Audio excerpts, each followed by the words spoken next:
So the Dozier School for Boys was a reform school open from 1900 to 2011. And so one of the main goals of the school was to rehabilitate the juvenile.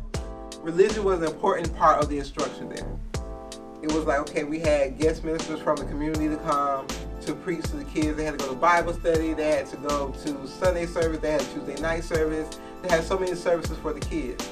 Then, after that, you had, when people would die, they would have guest pastors come in.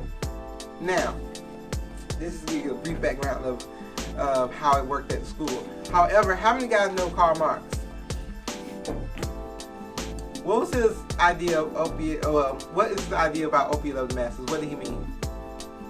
Religion is the opiate of the masses. Right. It kind of would deaden people from their own self-interests and get you to follow some kind of cultish belief that would lead you, to do things that you hadn't thought out probably. Right. So that's the whole thing. It's like, okay, the opiate is like a painkiller.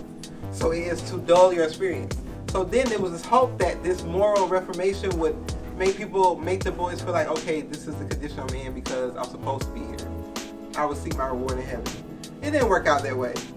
The kids were not like, oh, I get beaten today, I'll be all right. Oh, this is a disciplinary measure, that's fine. It didn't work out that way. But in this instance, it was really used as a tool for power in regards to controlling bodies and using religion to get everyone to agree with it. So you have people in the community who's religious, like, oh, yeah, maybe they were abused, but, at least they're learning religion. At least they're being informed of God. They know that they're getting their just due. Spare the rod, spoil the child, right? So, you had a lot of religious groups coming in saying, okay, this is a really good institution. It closed down in 2011.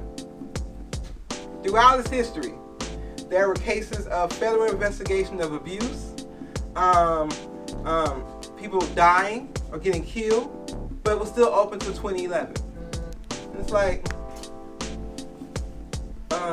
31 people died, according to your records.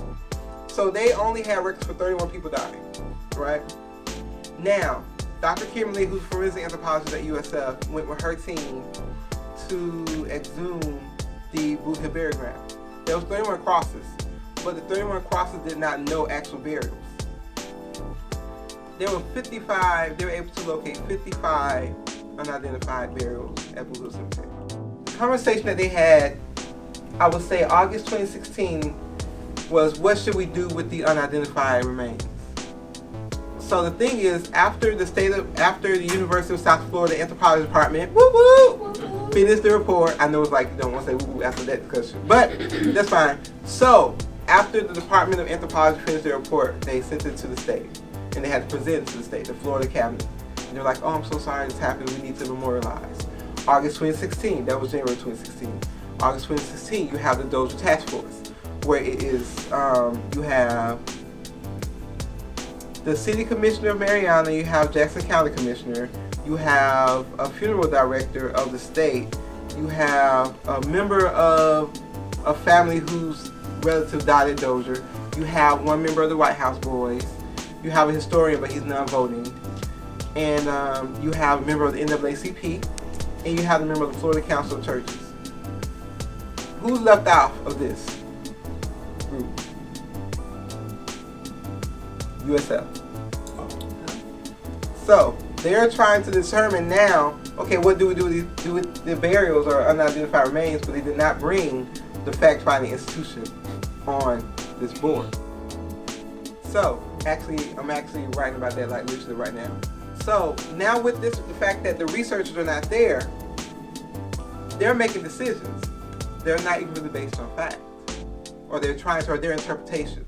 One example was when there was discussion of commingled remains, some of them didn't know what commingled meant. And they thought they could just take a remain out and bury this remain separately.